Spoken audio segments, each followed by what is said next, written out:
Hey guys, Kapper here and welcome back. This is going to be a really great, really fun video. We're going to document this tractor rehab from start to finish all the way through. I believe this was about 2 months, maybe 2.5 months, and Matt Jennings at Back 40 Tractor and Equipment in Vienna, Illinois did this rehab for me. So let's get right into it and start with Matt, and we're going to walk you through this entire rehab process. And by the way, if you enjoy this video, please feel free to share it with your buddies who might also like it and join us on the channel. Let's get into it. Thanks a lot. All right, I'm with Matt Jennings at Back 40 Tractor and Equipment. Matt did the entire rehab on Megatron 2.0. Let's do a quick summary, Matt, by memory of all the things that you did. I'll try not to forget nothing. All right. So when we got the tractor in, it had been sitting under a tree for no telling how long. It's pretty crusty. A lot of mold and just sap and stuff had gotten all over the paint. So the first thing we did, we power washed it, degreased it, and then I got to looking at it and I thought, this thing's faded pretty bad. So me and Kapper made a deal. He bought a buffer. I buffed the whole tractor as much as I could, with, you know, like a 5-inch buffer and then a 2-inch buffer in the tight spots. So we buffed it and then we did a complete service on it. It had just the radio didn't work, the speakers didn't work, the dash didn't work, The air didn't work. the air didn't work. So I got all that stuff fixed. We recharged the AC, put in a new radio, new speakers, new wiring, new dashboard, which took entirely too long to get here. So this whole thing is new? The whole thing. It got this whole piece. It's one unit. So Nice. that was a challenge too, because the tack on this is manually driven off of the, I believe it's the injector pump gear. No, yeah, it runs off the injection pump gear. I think. I'd have to look to refresh my memory. Anyway, it's gear driven to a cable, and then that cable comes through the firewall into the this dash panel in the back, and then it's got a worm gear that comes out horizontally, then it's got a vertical worm gear. Well, we took the old one out and the vertical gear was stuck, and we thought we could free that gear up. We put it back together and then realized it was stuck because it had stripped the vertical worm gear and all that crud had got up in there, and that's why we couldn't turn it by hand. So I thought I was going to be able to free it up and keep the original dash, but it didn't work out that way. But we got it all working now. The tack works, everything works, all the lights work, even the backup beat right and got it working. So we got everything working. AC, Nice. dash, glow plugs, the glow plug light, it was kind of acting weird. I chased that down to being a loose connection on the glow plug harness, got that repaired. The parking brake sensor switch, we had to go through and literally check everything on this tractor, because Kapper, he said when I started, he said, hey, I want it all to work like it's a new tractor. So that's what I did. I went through every individual light, made sure everything was good. We changed all the exterior bulbs over to LED just because the tractor is going to be in a different state and it's going to be sitting for, you know, longer intervals than his tractor here at home. So I wanted to get everything as efficient as I could as far as the amp draw on the battery and everything, to keep it ensuring when you get in and hit the key it's going to fire up. So I converted everything to LED. We took the halogen work light pods off the top, converted them to LED.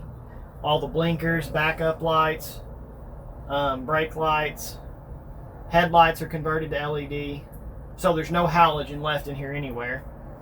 The switches on this tractor, the wipers and the lights are run, they break ground. So most toggle switches, they break power. Well, on this tractor, they're set up to break the ground to turn the lights on and off. So I went in and rewired. That's why these two switches are different. I went in and rewired the wiring going to the floodlights, because that's where your biggest amp draw is going to come from. And see, this is what's crazy too. The headlights are wired completely different. the headlights are wired to where they break power, but the fog lights were set up where they broke off ground, and I didn't like that, so I changed these to where they break power. So when you kill it here at the switch, you have no chance of a voltage leak. So we took care of that little issue. What else? Am I leaving anything out? The rims. Oh. Yeah, painted the rims. Painted the grill, the front portion of the grill. Took all the plastic components out of it and cleaned those because it was in rough shape. Full serviced it. Oh, painted the exhaust. It was rusty and the paint was faded on it, so we painted the exhaust. We've done so much of this tractor. I'm starting to forget. Oh, we detailed the inside of it, of course. Oh, yeah. It was crazy nasty. Yeah. Oh, we pulled the headliner out because there was not only one, but there was like 3 mouse beds in here. And the way we discovered that, I was putting the radio in and rewiring the switches, and I stick my hand in here and I start digging out mouse beds, and it still had an odor to it after we cleaned it. So I pulled this corner down and took a peek in there, and it was like mouse bed, mouse bed, mouse bed way back here. And I'm like, oh no. So I already had pulled the headliner out of his 7845, and it was a chore.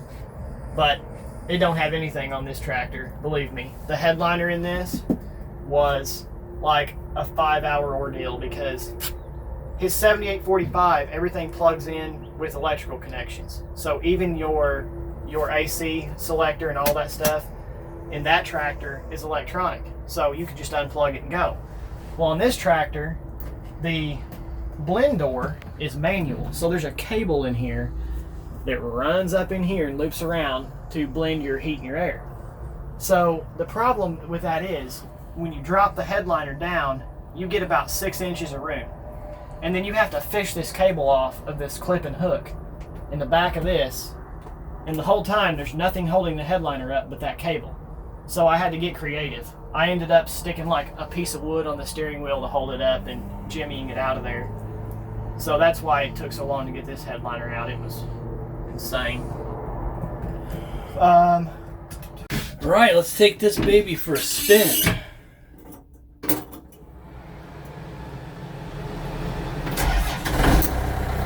Oh, pops right over. Oh, neutral light works. Let's try to load her.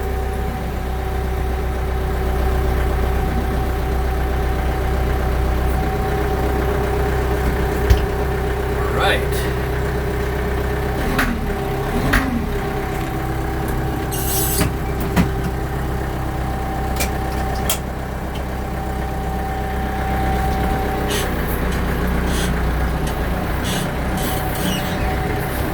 Wow, this baby is smooth.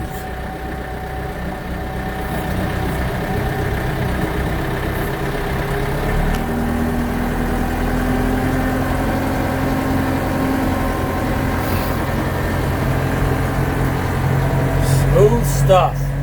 Right here, one of my new cup holders will fit my Gatorade jug. You know that. Let's see what we got for the radio.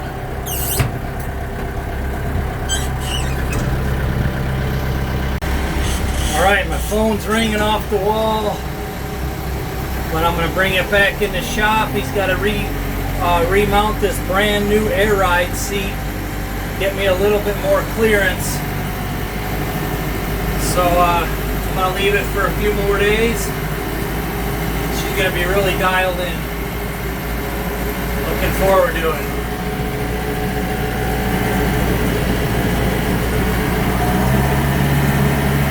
Cummins engine.